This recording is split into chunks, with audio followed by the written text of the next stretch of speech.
Good morning, ನಮಸ್ತೆ ಎಲ್ರಿಗೂ, welcome back one more log. So friends, ಎಲ್ಲರೂ ಹೇಗಿದ್ದೀರಿ? ಚೆನ್ನಾಗಿದ್ದೀರಿ ಅಂತ ಅನ್ಕೊಳ್ತೀನಿ. ನಾನು ಕೂಡ ಸೂಪರ್.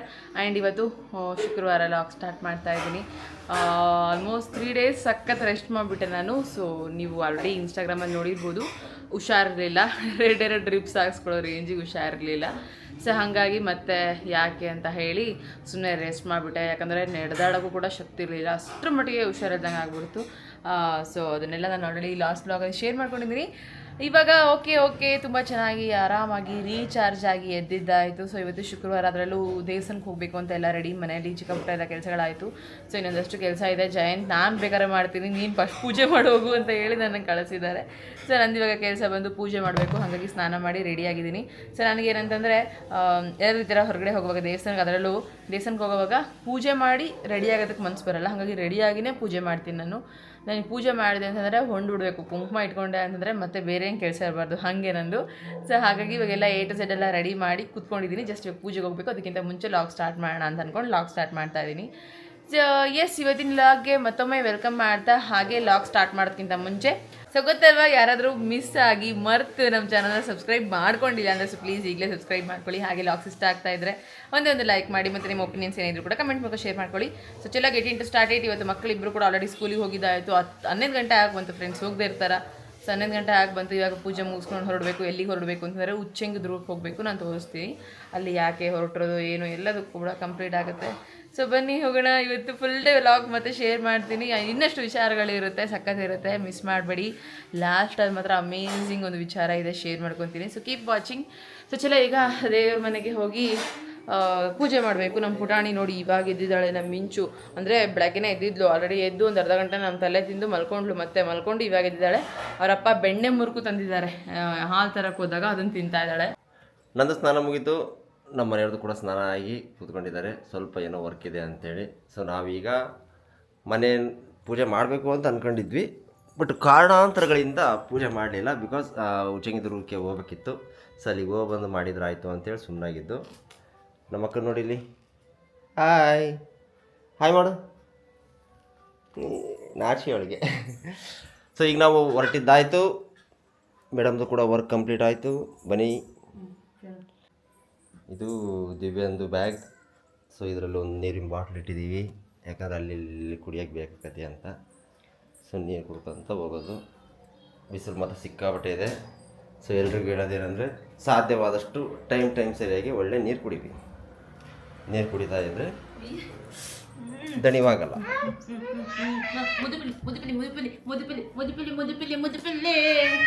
ಅವಳಿಗೆ ಬೇಕಾದಾಗ ಮಾತ್ರ ಬಂದು ಮುದ್ದಾಡ್ತಾಳೆ. ನಮಗೆ ಬೇಕಾದ ನಾವು ಮಾತ್ರ ಟಚ್ ಮಾಡೋದಿಲ್ಲ. ಏನು ನೀನು ಬಾಬೋ ಅದೇ ಹಂಗೆ ಹೋಗ್ತಾಳೆ. ಅವಳಿಗೆ ಬೇಕಾದಾಗ ನಮಗೆ ಮುದ್ದಾಡ್ತಾಳೆ. ರಾತ್ರಿ ಮಲಗಕ್ಕೆ ಬಿಡಲ್ಲ. 12 ಆಗಲಿ 1 ಆಗಲಿ ನಮಗೆ ನಿದ್ದೆ ಬಂದಿದ್ರು ಎಳ್ಕೊಂಡು ಮುದ್ದಾಡ್ತಾಳೆ. ಹೆಂಗ್ ಸಿಟ್ಟು ಬರುತ್ತೆ ಅವಾಗ ಅಂತಂದ್ರೆ ಹಂಗೆ. ಎಲ್ಲಿ ಅದೇ ಮಿಂಚು ಅಬ್ಬಾ, ಇವತ್ತು ಹೊಸ ಚಪ್ಪಲಿ ತಂದಿದ್ದೀನಪ್ಪ. ಯಪ್ಪ, ಅದು ಹಳೆ ಸ್ಲಿಪ್ಪರ್ ಹಾಕೊಂಡು ಇಲ್ಲೆಲ್ಲ ಫುಲ್ ಸುಟ್ಟೋದಂಗೆ ಆಗ್ಬಿಟ್ಟಿದೆ ಪೂರ್ತಿ. ನಿನ್ನೆ 2 ಜೊತೆ ಚಪ್ಪಲಿ ತಗೊಂಡೆ. ಈಗ ಒಂದು 4 ಜೊತೆ ಚಪ್ಪಲಿ ಹಾಕೊಡ್ತಾರೆ. ಅದರಲ್ಲೂ ಹೀಲ್ಸಿದೆ ನೋಡಿ, ಅದು 2 ಇಂಚ್. ಅಂದ್ರೆ ನನಗೆ ಶೂಟ್ ಮಾಡೋದಕ್ಕೆ ಹೀಲ್ಸ್ ಬೇಕೇ ಬೇಕು. ಹೀಲ್ಸ್ ಅಂತ ತಪ್ಪ ಅಂತ ಹೇಳ್ತಿಲ್ಲ, ಬಟ್ ಅದು ಹಳೇದಾಯ್ತಲ್ಲ. ಸೊ ಇದು ಹೀಲ್ಸ್ ನಾನು ಶೂಟ್ ಅಷ್ಟೇ ಹಾಕೊಂಡು ಹೋಗೋದಕ್ಕೆ. ಎಲ್ಲರ ಮನೆಯಲ್ಲೂ ಹಿಂಗೆ ಅಲ್ವಾ? ಒಂದು 4 ದಿನ ಆಗಷ್ಟೊತ್ತಿಗೆ ಅದು ಹಳೇದಾಯಿತು. ಹಾಂ,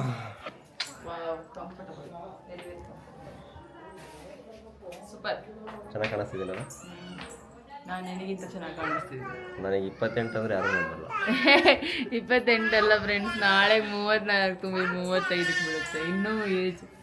ನಿಮ್ಗೆ ಯಾರಿಗಾದರೂ ಡೌಟ್ ಇದ್ರೆ ನಾನು ಎಷ್ಟು ವರ್ಷದಲ್ಲಿ ಕಾಣಿಸ್ತೀನಿ ಅಂತ ಕಮೆಂಟ್ ಹಾಕಿ, ಅವ್ರು ಜಡ್ಜ್ ಮಾಡ್ತಾರೆ. ಇನ್ನು ಇಲ್ಲಿಂದ ನಮ್ಮ ಜರ್ನಿ ಸ್ಟಾರ್ಟ್ ಆಯಿತು. ಮಿಂಚುನ ಅಮ್ಮನ ಮನೆಯಲ್ಲೇ ಬಿಟ್ಟು ನಾನು ಮತ್ತು ಜಯಂತ್ ಇಬ್ಬರು ಕೂಡ ಹೊರಟ್ವಿ. ಯಾಕೆಂದರೆ ಫುಲ್ ಬಿಸಿಲಲ್ವಾ, ಅವಳನ್ನ ಕರ್ಕೊಂಡು ಹೋಗ್ಬಿಟ್ರೆ ಮುಗಿದೋಯ್ತು ಅಂತೇಳಿ. ಆ್ಯಕ್ಚುಲಿ ಅವಳನ್ನ ಕರ್ಕೊಂಡು ಹೋಗ್ದಿದ್ದೆ ಚೆನ್ನಾಯಿತು. ಏನಾದರೂ ಕರ್ಕೊಂಡು ಹೋಗಿದ್ದಿದ್ರೆ ನಾನು ಪಿಕ್ಚರ್ ಬಿಟ್ಟು ಹೋಗ್ಬಿಡ್ತಿತ್ತು, ಹಂಗಾಗ್ತಿತ್ತು. ಇನ್ನು ಇದು ಸ್ಟೈಲ್ಗೆಲ್ಲ ಹಾಕೊಂಡಿರೋದು ಪ್ರೊಟೆಕ್ಷನ್ಗೆ. ನನಗೆ ಗಾಳಿ ಜಾಸ್ತಿ ಹೊಡ್ತಾ ಬೀಳೋದಕ್ಕೆ ಸ್ಟಾರ್ಟ್ ಆಗಿಬಿಟ್ರೆ ಕಣ್ಣೆಲ್ಲ ಫುಲ್ ಕೆಂಪಾಗಿ, ಮೊದಲೇ ಕೆಂಪಾಗಿದೆ, ನೀಟಾಗಿ ಕೇರ್ ಮಾಡ್ತೀರಾ. ಇನ್ನು ಹಿಂಗೂ ಆಗಿಬಿಟ್ರೆ ಫುಲ್ ಸುಸ್ತಾಗ್ಬಿಟ್ಟಿರ್ತೀನಿ, ತಲೆನೋವು ಬಂದುಬಿಡುತ್ತೆ ಅಂತೇಳಿ ಹೊರಗಡೆ ಹೋಗಿದ ತಕ್ಷಣ ಗ್ಲಾಸ್ ಹಾಕೊತೀನಿ. ಅದರಲ್ಲೂ ಜಯಂತ್ ನೆನಪು ಮಾಡಿ ಗ್ಲಾಸ್ ಹಾಕ್ತಾರೆ. ಸೊ ನೀನು ಫಸ್ಟೇ ಕಣ್ಣು ಪ್ರಾಬ್ಲಮ್ ಇದೆ, ಫುಲ್ ಜಾಸ್ತಿ ಎಡಿಟ್ಸ್ ಅದು ಇದೆಲ್ಲ ಮಾಡ್ತಿರ್ತೀನಲ್ಲ, ಹಾಗಾಗಿ ನಾನು ಮಾತ್ರ ಕೂಡ ಅವ್ರು ತೆಗೆದು ಕೊಡ್ತಾರೆ. ಸೊ ಹಾಗಾಗಿ ಹಾಕೊತೀನಿ. ಸೊ ನೋಡೋದು ಕೂಡ ತುಂಬ ಚೆನ್ನಾಗಿ ಕಾಣುತ್ತೆ ಅಲ್ವಾ. ಹಾಗೆ ಇನ್ನು ನಾವು ಆಲ್ರೆಡಿ ಉಚ್ಚಂಗಿದುರ್ಗ ಬಂದಾಯಿತು. ಸೊ ಇಲ್ಲಿ ಫುಲ್ ಫೇಮಸ್ ಈ ತಾಯಿಗೆ. ಪ್ರತಿ ಹುಣ್ಣಿಮೆಗಂತೂ ನೋಡೋ ಥರ ಇರಲ್ಲ. ಬಟ್ ನಾವು ಬಂದಿದ್ದು ಹುಣ್ಣಿಮೆ ಆಗಿ 3 ದಿನ ಆಗಿತ್ತು. ಶುಕ್ರವಾರ ಒಂದು ಸ್ವಲ್ಪ ರೆಸ್ಟ್ ಮೀನ್ಸ್ ಫ್ರೀ ಇರುತ್ತೆ ನಾವು ಹೋಗೋದಕ್ಕೂ. ಅಲ್ಲಿ ನಾನು ಆ್ಯಕ್ಚುಲಿ ನೀರು ಹಾಕೊಂಡು ಹತ್ತಬೇಕು ಅಂತ ಹೇಳಿದರು. ಸೊ ಅದಕ್ಕೆಲ್ಲ ಫ್ರೀ ಇರುತ್ತೆ ಅಂತ ಹೇಳಿ ನಾನು ಬಂದುಬಿಟ್ಟೆ. ಇದಕ್ಕಿಂತ ಮುಂಚೆ ಫುಲ್ ಹುಷಾರಿಲ್ದಂಗೆ ಆಗಿತ್ತಲ್ಲ. ಸೊ ಆವಾಗ ಈ ದೇವತೆನ ಕೇಳಿಸಿದಾಗ ನನಗೆ ಹೇಳಿದ್ದು ಹೋಗಿ ಬರಲೇಬೇಕು ನೀನು ಅಂತೇಳಿ. ನಾವು ಚಿಕ್ಕವರಿದ್ದಾಗಿಂದನೂ ಉಚ್ಚಂಗಿ ದುರ್ಗಕ್ಕೆ ಹೋಗ್ತಾ ಇದ್ದೀವಿ. ಉಚ್ಚಂಗಿ ಎಲ್ಲ ಮುಂಗೆ ನಡ್ಕೊತೀವಿ. ಮತ್ತು ಆ ತಾಯಿನೇ ನಮ್ಮ ಚಿಕ್ಕಮ್ಮನ ಮೈ ಮೇಲೆ ಬರೋದು ಅಂಥದ್ದೆಲ್ಲ ನಡೆಯುತ್ತೆ. ಸೊ ಆ ಥರದ್ದೆಲ್ಲ ನಮಗೆ ತುಂಬ ಕಷ್ಟ ಅಂತ ಅನ್ನಿಸ್ದಾಗ ನಮ್ಮ ಚಿಕ್ಕಮ್ಮ ಬಂದು ಹೇಳಿ ಹೋಗ್ತಾರೆ ನಮಗೆ. ಅದು ಇವತ್ತಿಗೂ ಸುಳ್ಳಾಗಿಲ್ಲ, ಅಷ್ಟು ಚೆನ್ನಾಗಿ ನಡ್ಕೊತೀವಿ. ಸೊ ಹಾಗಾಗಿ ನನಗೆ ಹುಷಾರಿಲ್ಲ ಅಂತಂದಿದ ತಕ್ಷಣ ನಮ್ಮ ಚಿಕ್ಕಮ್ಮ ಬಂದು ಹೋಗಿ ಒಂದು ಸ್ವಲ್ಪ ನೀರು ಹಾಕೊಂಬ, ಒಂದು ಗಳಿಗೆ ಕೆಟ್ಟ ದೃಷ್ಟಿ ಈ ಥರದ್ದೆಲ್ಲ ಆಗಿದೆ ಅಂತ ಹೇಳಿದ್ದಕ್ಕೆ ಬಂದ್ವಿ. ಇನ್ನು ಕೆಳಗಡೆ ಸ್ಲಿಪ್ಪರ್ ಬಿಟ್ಟು ಹೋಗಬೇಕಲ್ಲ, ಹೋಗ್ತಾ ಇದ್ವಿ. ಸೊ ಆಲ್ಮೋಸ್ಟ್ ನಾವು ಹೋಗೋ ಟೈಮಿಂಗ್ಸ್ ಏನಾಗಿತ್ತು ಗೊತ್ತಾ, 12:30 ಹಂಗಾಗಿತ್ತು ಫ್ರೆಂಡ್ಸ್. ಯಪ್ಪ ಕಾಲು ಹೆಂಗೆ ಸುಡ್ತಾ ಇತ್ತು ಅಂದರೆ, ನಾನು ಒಂದು ಸ್ವಲ್ಪ ಹೊತ್ತು ಸ್ಪೀಡ್ ಹೋದೆ. ಅದಾಗಿದ ತಕ್ಷಣ ಗಾಡಿ ಹಿಂಗೆ ಸ್ಲೋ ಆಗಿಬಿಡ್ತು. ಬಿಕಾಸ್ ಸಡನ್ನಾಗಿ ಸ್ಪೀಡಾಗಿ ಹೋಗ್ಬಿಟ್ರೆ ನನಗೆ ಹಾರ್ಟ್ ಬೀಟ್ ಜಾಸ್ತಿ ಆಗಿ ಒಂದು ಸ್ವಲ್ಪ ಇದು ಆ್ಯಂಗ್ಷಿಯಸ್ನೆಸ್ ಜಾಸ್ತಿ ಅನಿಸ್ತಿರುತ್ತೆ. ಲಾಸ್ಟ್ ಟೈಮ್ ಬಂದಾಗ ಹಾಗಾಗಿ ಮಧ್ಯ ಸ್ಟ್ರಕ್ಕಾಗಿ ಕೂತ್ಕೊಂಡ್ಬಿಟ್ಟಿದ್ದೆ. ಅದಕ್ಕೆ ಈ ಸಾರಿ ನಿಧಾನಕ್ಕೆ ಹೋಗ್ತಾ ಇದ್ದೀನಿ. ಫಸ್ಟ್ ರೌಂಡ್ ನೀರು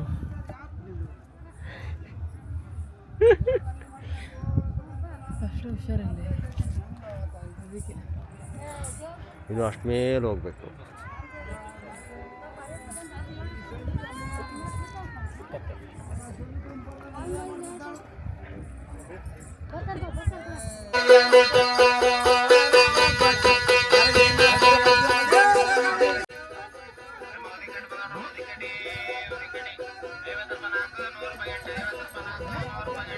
Second round completed. ಎಲ್ಲೆಲ್ಲಿ ಸಾಧ್ಯ ಆಗುತ್ತೋ ಅಲ್ಲೆಲ್ಲ ನೀರು ಕುಡ್ದೆ ಹತ್ತಿರೋದು ನಾನು. ಫಸ್ಟೇ ಹುಷಾರಿಲ್ಲ, 2 ಡ್ರಿಪ್ಸ್ ಬೇರೆ ಹಾಕಿಸ್ಕೊಂಡಿದ್ದೀನಿ. ಇವಾಗ ತಾನೇ ರೀಚಾರ್ಜ್ ಆಗಿದ್ದೀನಿ. ಆಲ್ರೆಡಿ ಗುಡ್ಡ ಹತ್ತಬೇಕು ಅಂತೇಳಿ ಹತ್ತೋವಾಗ ಎಷ್ಟು ಸುಸ್ತಾಗ್ತಿತ್ತು ಅಂತಂದರೆ ಪ್ರತಿ ಸರಿನೂ ಅಂದ್ಕೊಂಡಿದ್ದೀನಿ, ಅಮ್ಮ ತಾಯಿ ನನಗೆ ಹತ್ತೋವಂಥ ಶಕ್ತಿ ಕೊಡು.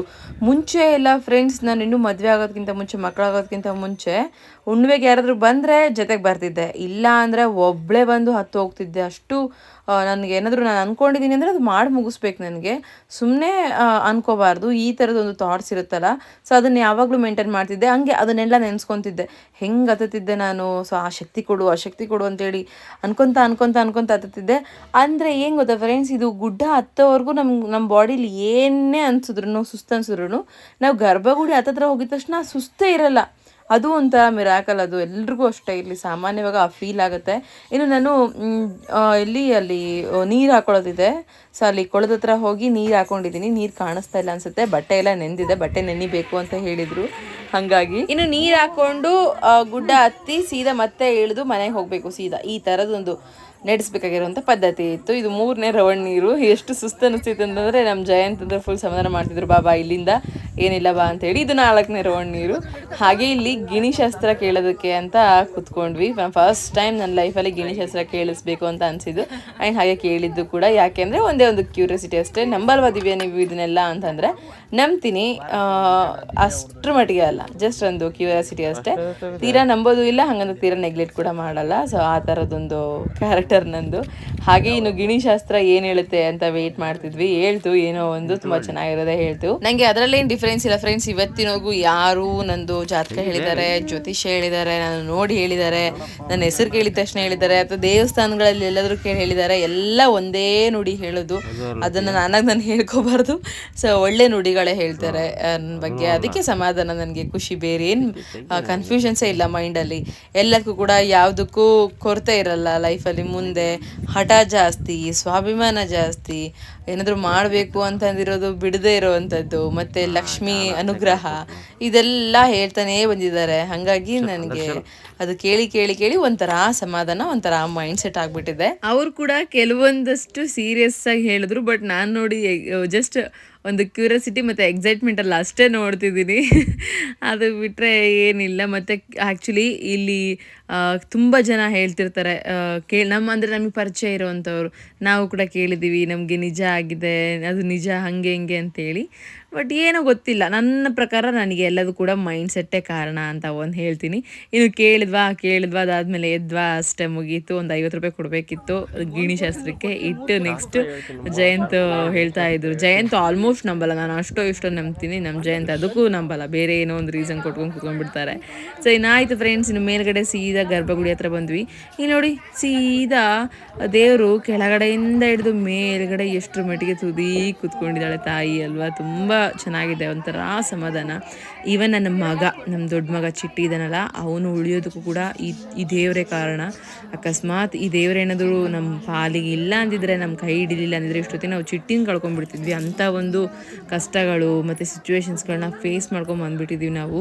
ಒಟ್ಟಿನಲ್ಲಿ ಏನು ಗೊತ್ತಾ ಫ್ರೆಂಡ್ಸ್, ನಾನು ನಂಬೋದು, ನಾವು ನಮ್ಮ ಇಂಟೆನ್ಷನ್ಸ್ ಮತ್ತು ನಮ್ಮದು ನಾವೇನು ಬೇಡ್ಕೊಳ್ತೀವಲ್ಲ ಥಾಟ್ಸ್, ಸೊ ಅದು ಕ್ಲಿಯರ್ ಆಗಿತ್ತು ಅಂದರೆ, ಅದು ಪ್ಯೂರ್ ಆಗಿತ್ತು ಅಂತಂದರೆ ನಮಗೆ ಯಾವ ಕೆಟ್ಟ ಗಳಿಗೆ ಕೂಡ ಏನೂ ಮಾಡಲ್ಲ. ಅದು ಜಸ್ಟ್ ಬಂದೋಗುತ್ತೆ, ಅದರ ಎಫೆಕ್ಟ್ನ ನಾವು ಪಡ್ಕೊತೀವಿ. ಆದರೆ ನಮಗೆ ಡೆಸ್ಟಿನಿ ಅದೇ ಆಗೋದಕ್ಕೆ ಚಾನ್ಸೇ ಇಲ್ಲ. ಇದನ್ನು ನಾನು ತುಂಬ ನಂಬ್ತೀನಿ. ಹಾಗಾಗಿ ನಾವೇನು ಅನ್ಕೊತಾ ಇದ್ದೀವಿ ಅದು ಶುದ್ಧವಾಗಿದ್ದರೆ ಇನ್ನೇನೂ ಇಲ್ಲ. ಕೆಲವೊಮ್ಮೆ ಪರಿಸ್ಥಿತಿಗಳು ನಮ್ಮ ಕೈ ತಪ್ಪಿ ಕೂಡ ಹೋಗುತ್ತೆ, ಅದೆಲ್ಲ ದೇವ್ರ ಆಟ, ದೇವ್ರ ನಿಯಮ ಅಂತ ಅನ್ಕೊಂಡು ಕೈ ಬಿಟ್ಬಿಡುತ್ತೆ. ಹಂಗಂತ ಎಷ್ಟೋ ಜನ ದೇವ್ರ ಮೇಲೆ ಬ್ಲೇಮ್ ಮಾಡ್ತಿರ್ತಾರೆ. ಸತ್ಯವಾಗ್ಲೂ ಯಾವುದಕ್ಕೂ ಯಾರೂ ಕಾರಣ ಆಗಲ್ಲ. ಎಲ್ಲದೂ ಒಂದು ಸಿಚುವೇಶನ್, ಎಲ್ಲದೂ ಒಂದು ಪರಿಸ್ಥಿತಿ, ಎಲ್ಲದೂ ಒಂದು ಟೈಮ್, ಹಾಗೆ ಕೆಲವೊಂದಷ್ಟು ದೇವರ ಆಟಗಳು ಅಷ್ಟೇ, ಅದು ಮುಗೀತು. ಎಲ್ಲದನ್ನು ಅಕ್ಸೆಪ್ಟ್ ಮಾಡಿ ಹೋಗ್ತಾ ಇರ್ಬೇಕಂತಾರಲ್ಲ. ಇನ್ನು ಹಣ್ಣುಕಾಯಿ ಇಲ್ಲಿ ಮಾಡೋದು ಅಂತ ಗೊತ್ತಾಗಿದ್ದು, ನಾವು ತುಂಬ ದಿನಗಳಾಯಿತು ಬಂದು ಆಲ್ರೆಡಿ.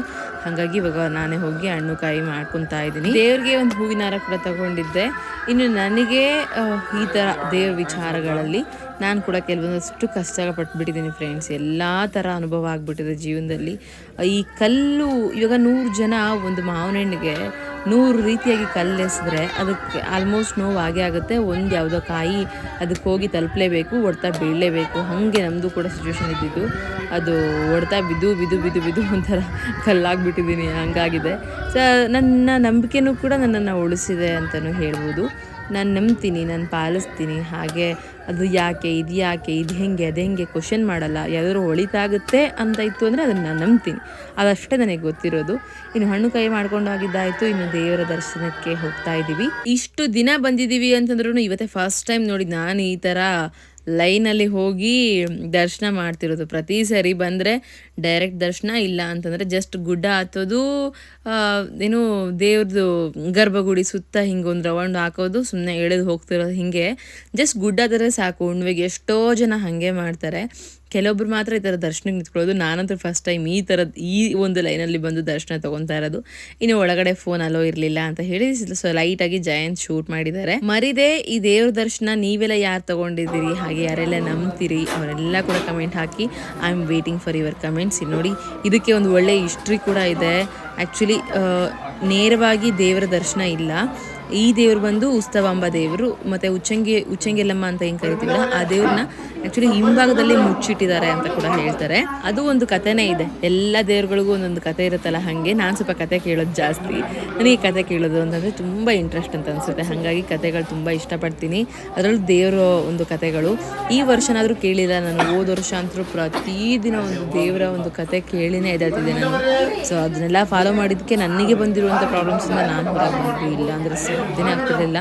ಆ ಒಂದು ಪ್ರಾಬ್ಲಮ್ಸನ್ನು ನೆನೆಸ್ಕೊಂಡ್ರೆ ಈಗಲೂ ಕೂಡ ಭಯ ಆಗುತ್ತೆ. ಅಲ್ಲಿಂದ ಸೀದಾ ಬಂದು ಊಟ ಇತ್ತು ಅಂತ ಹೇಳಿ ಊಟ ಮಾಡ್ತಾ ಇದ್ದೀವಿ. ತುಂಬ ಚೆನ್ನಾಗಿತ್ತು. ನಾವೆಲ್ಲೇ ಹೋದರೂ ಕೂಡ ಪ್ರಸಾದ ತೊಗೊತೀವಿ. ಬಿಫೋರ್ ನಮ್ಮ ಜಯಂತ್ ಎಲ್ಲೋ ಹೋದರೂ ಕೂಡ ಪ್ರಸಾದನ ಬೇಡ ಅಂತಿದ್ರು. ಇವಾಗ ನಮ್ಮ ಜೊತೆ ಸೇರಿಕೊಂಡು ಅವರು ಕೂಡ ಎಲ್ಲಿ ಬಂದರೂ ಕೂಡ ಪ್ರಸಾದ ತಿಂತಾರೆ. ನಮಗೆ ಪ್ರಸಾದ ಅಂದರೆ ತುಂಬ ಇಷ್ಟ. ಹಾಗೆ ಇನ್ನು ಪ್ರಸಾದ ಮುಗಿಸ್ಕೊಂಡು ಸೀದಾ ಕೆಳಗಿಳಿದ್ವಿ.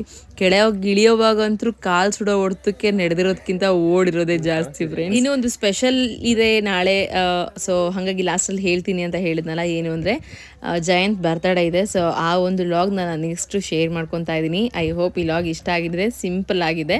ಸೊ ಒಂದೇ ಒಂದು ಲೈಕ್ ಮಾಡಿ, ಮತ್ತು ನಿಮ್ಮ ಒಪಿನಿಯನ್ಸ್ ಕೂಡ ಕಮೆಂಟ್ ಮೂಲಕ ಶೇರ್ ಮಾಡ್ಕೊಳ್ಳಿ. ನೆಕ್ಸ್ಟ್ ಒಂದು ಒಳ್ಳೆ ಲಾಗ್ ಜೊತೆ ಬರ್ತೀನಿ, ವೇಟ್ ಮಾಡಿ. Bye. Thank you so much for watching this video. Have a nice day. Take care.